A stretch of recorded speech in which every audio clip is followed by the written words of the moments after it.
Okay, Trig, I've got some like whiteboard review problems to go through with you. There are, I don't know how many of them, like 15 problems-ish, something like that. And these should be enough to get you through for the test. So here we go, converting degrees, minutes, seconds. That should say converting to. For some reason, it got erased. But anyway, converting to degrees, minutes, seconds. So we're going to jump right in. This is what you have for a decimal. I'll go ahead and try to convert that to degrees, minutes, seconds by yourself. And I'm going to give you the answer as soon as you unpause. Here you go. Degrees, minutes, seconds. Degrees, minutes, seconds. I know that that's going to be 21 degrees. I take the 0.4550. I'm going to take it times 60. Okay. I'm going to do this on a phone calculator. 0.4550 times 60 is 27.3. So that means this is 27 seconds. Then I take the 0.3 off of it and I multiply by 60 again. And that is 18. And that is my seconds. So times 60 with the decimal. That should give you your degree, minutes, seconds. Okay? Number 2 is asking for converting that to just a decimal. So I've got negative 61 degrees, and I need to figure out the 4 decimal places that occur after that. So this 31, you're going to divide by 60, plus this 14, you're going to divide by 3,600. So over here, we multiplied by 60, multiplied by 60. Okay, but again, that was because the 0.3 had already been multiplied by 60 up here. So this is kind of basically like saying times 3,600, okay? Here, the 14 was not already divided by 60, so we do have to divide by 3,600. Okay, I have to do this independently because I'm on a phone calculator. So 31 divided by 60 is 0.5167, and 14 divided by 3,600 is 0.0039, let's say. If I add those two together, 0.5167, it should come out to something like 0.5206-ish. Something like that. Maybe that last decimal might not be right if you do it all at one shot. Maybe it'll be like 0.5 or something, or 5205. But anyway, something close to that is what you should get when you convert it to a decimal, like just decimal. Okay, I don't know why I put the degree symbol there. That shouldn't be there. Let's do this better. 61 point that degrees. There we go. Degrees should be behind. Okay, good. Moving to the next one. Convert to degrees.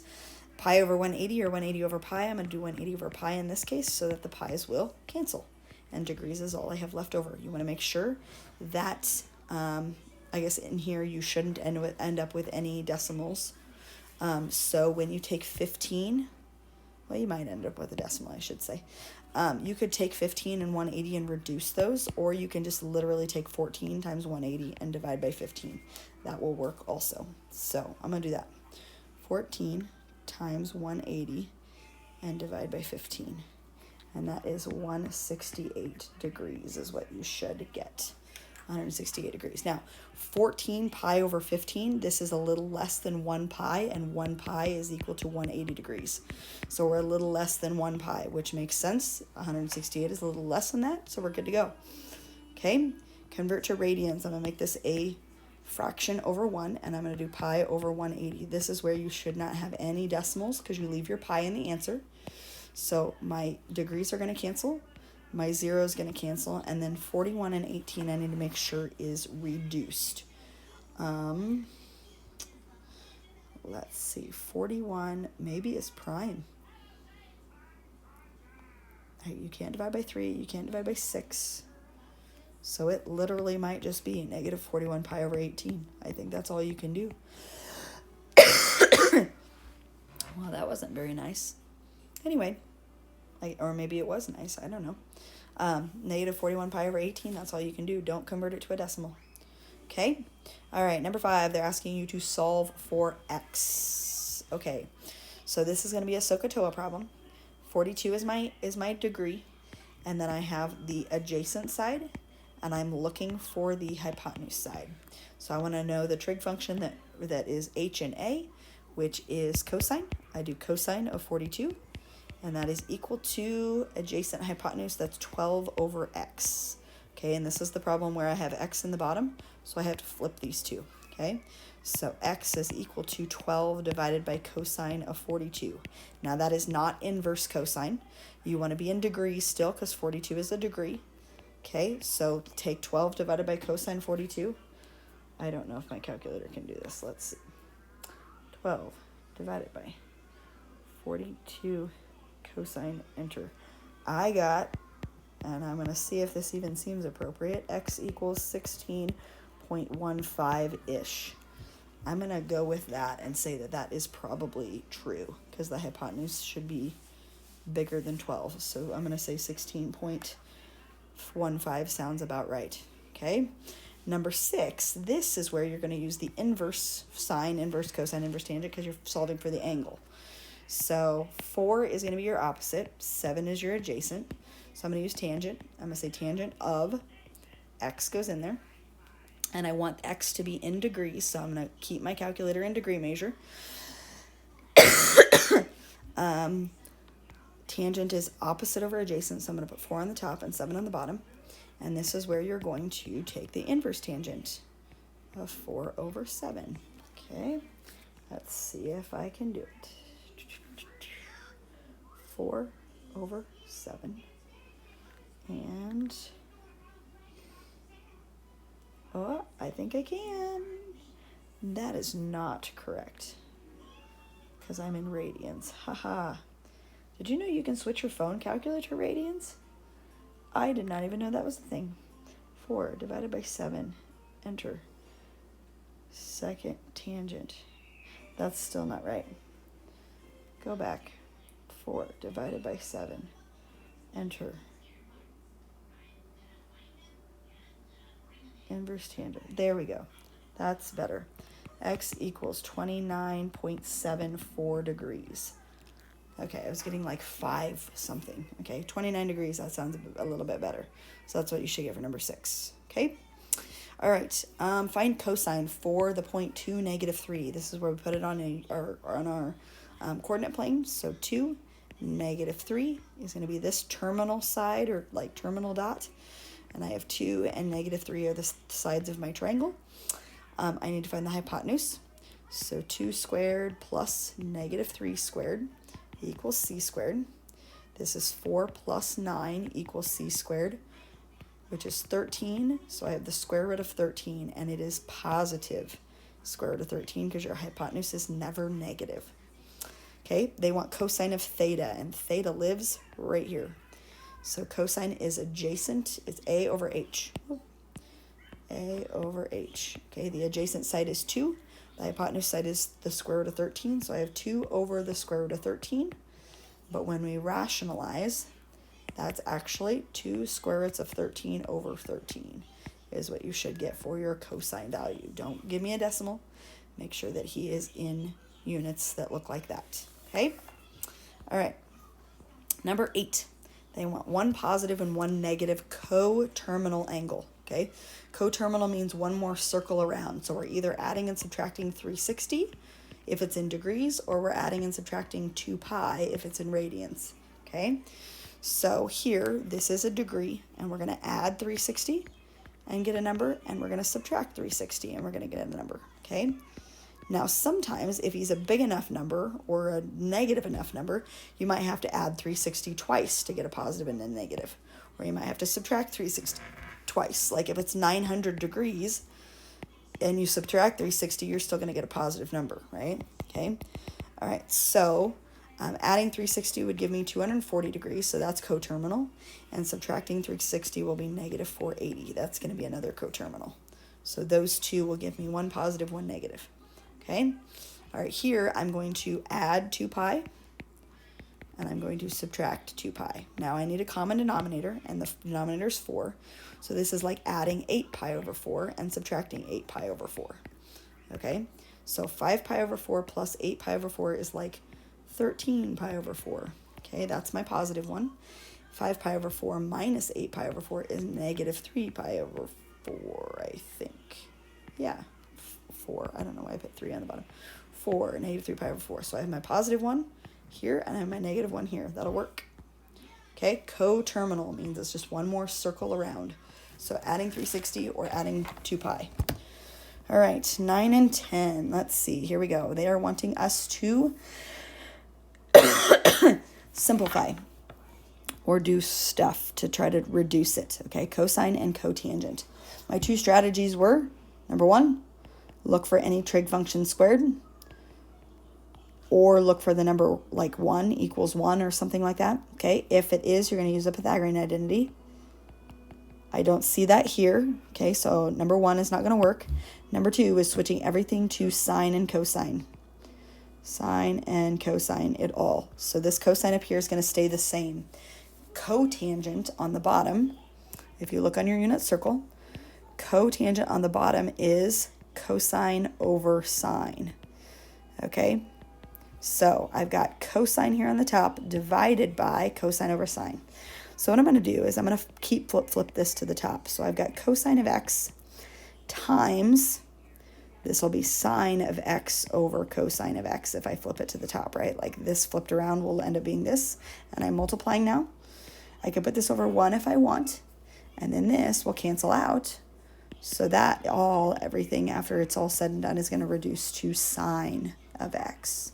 So that's what he will look like, okay? All right, number 10, if you want to try him on your own, that would not be a bad idea.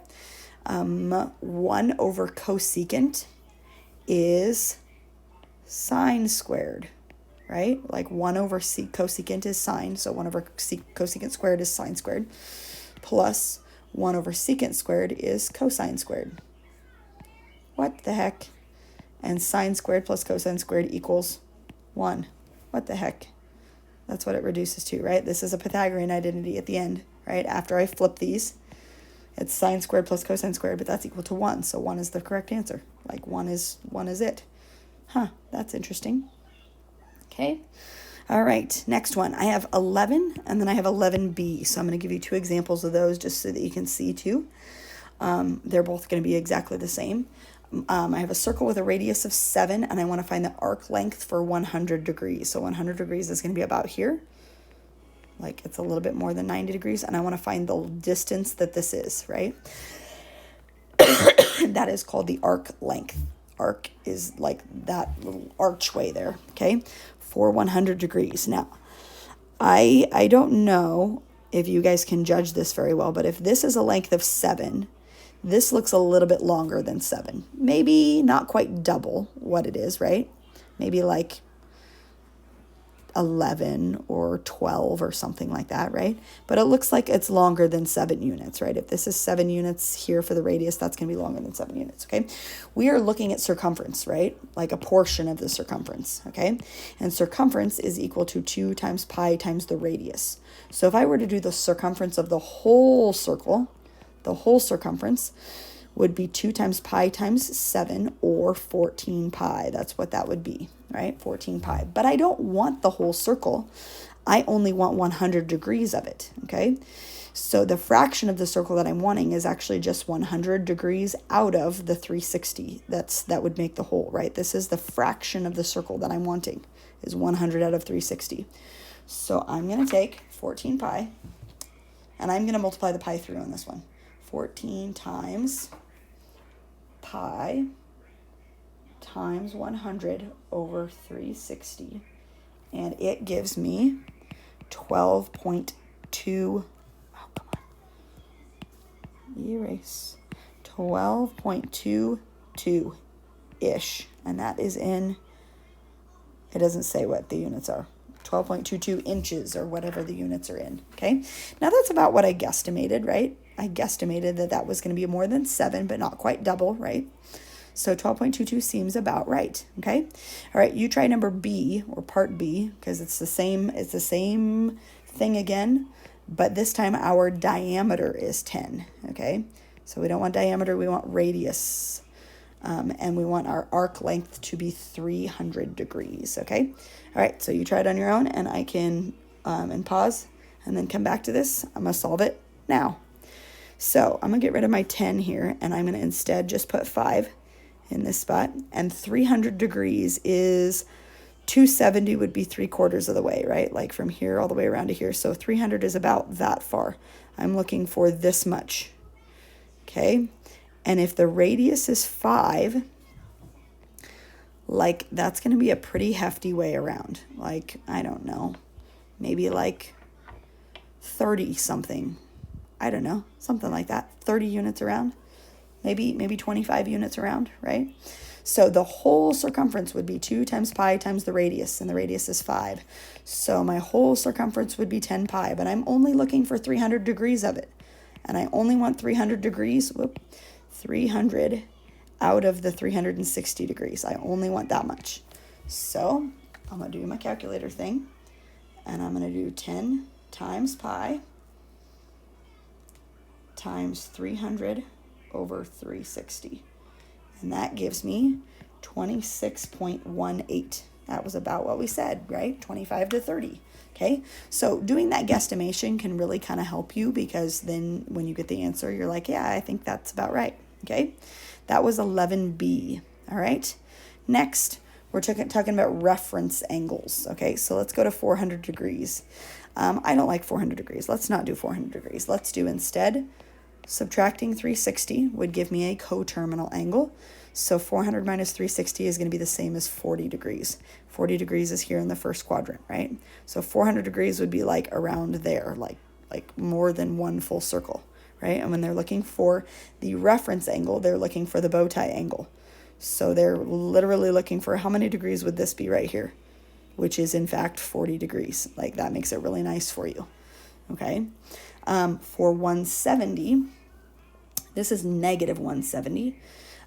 If I start here and I'm going negative 180 would be all the way across there. So I don't want to go that far. I'm going to go just a little bit to here, right? So this would be 170 degrees, but it's negative since it's going down. They want to know what this bow tie angle would be. Okay, so when you're doing your reference angle, you're always looking for the angle that the bow tie would be. So if it's 180 from here to here, and it's 170 from here to here, what would this little tiny angle right here be? And that would be 10 degrees. Your reference angle is never negative, okay? So it's just looking for the measurement of that little bow tie, like what that little acute angle would be that's next to the origin, okay? So 10 degrees for a reference angle, 40 degrees for a reference angle, okay? All right, last couple that we have. When it says find the exact value, you're looking on your unit circle. Sine of 7 pi over 6, okay? So go to your unit circle, find 7 pi over 6, and we're going to go to the y coordinate because it goes cosine and then sine. So you're looking for the y coordinate at 7 pi over 6, okay? I don't know. Let me look and see. See if I can find the unit circle here. I bet you I can right here. And he's all a mess. 7 pi over 6 is right here, okay? And the sine value right there, negative 1/2, I believe. Okay, let me go back down. So negative 1/2 is what I want. Okay, when I say exact value, I don't want a decimal. I want like what it is on the unit circle. Okay, tangent of 13 pi over 4. Okay, on your unit circle, you can look all day long if you want to, but you're not going to find a 13 pi over 4 because that is too big. And when he's too big, we can make him smaller by subtracting 2 pi, right? Common denominator with 4 would have to be 8, so this would have to, no, wrong, would be 4, so this would have to be 8 pi over 4, okay? So 13 pi over 4 minus 8 pi over 4 is 5 pi over 4. So rather than finding tangent of 13 pi over 4, I'm going to find tangent of 5 pi over 4, okay? Go to the unit circle, because I think you have one of those on it. 5 pi over 4 is going to be here in the right below 7 pi over 6, and I want tangent. Okay, 5 pi over 4, tangent value is 1. Okay, so go back. Tangent of 5 pi over 4 has a value of 1. Okay, when they say exact value, just look it up in your unit circle, but you may have to do some conversions first, like adding or subtracting 2 pi from it, okay? All right, last thing, find the radian and degree measure for 2.5 revolutions, okay? So radians is the hard one. Degrees is the easy one. So radians, I'm going to do him over here. Degrees, I'm going to do him over here. Okay, let's do degrees first. We'll do the easy one out of the way. 2.5 revolutions around. I know that 1 revolution around is 360. Okay, and I'm doing 2.5 of those. So my first revolution is 360 degrees. My second time around is another 360, and then I want to go half of that. So I have another 180, right? So I'm adding those all together. Or you can literally take 2.5 times 360, right? Okay, and 2.5 of 360, that's 720 plus, I don't know, I'm trying to do this without a calculator. 720 plus 180 is like 900 degrees, I think, is what that is. Okay, now you have options. You can either take your 900 degrees and change it to radians by doing the pi over 180 thing, or I can just start with 2.5 revolutions. 2.5 revolutions. I know that 1 radian is 2 pi, right? So it's 2.5 times 2 pi, right? I'm trying to think. 2.5 times 2 pi. How do I explain it other than that? I don't think you can. That's just going to be 5 pi. So radians would be 5 pi versus degrees would be 900 degrees. Okay. You could convert with pi over 180 or 180 over pi, but you know, however you want to look at it. Okay. So that is that radians versus degrees. I think that's all I have for you. That should be enough to get you through the test. Make sure that if you are struggling with the number 11 things, that you go back through those and check those over. Otherwise, everything else should be good to go. Okay.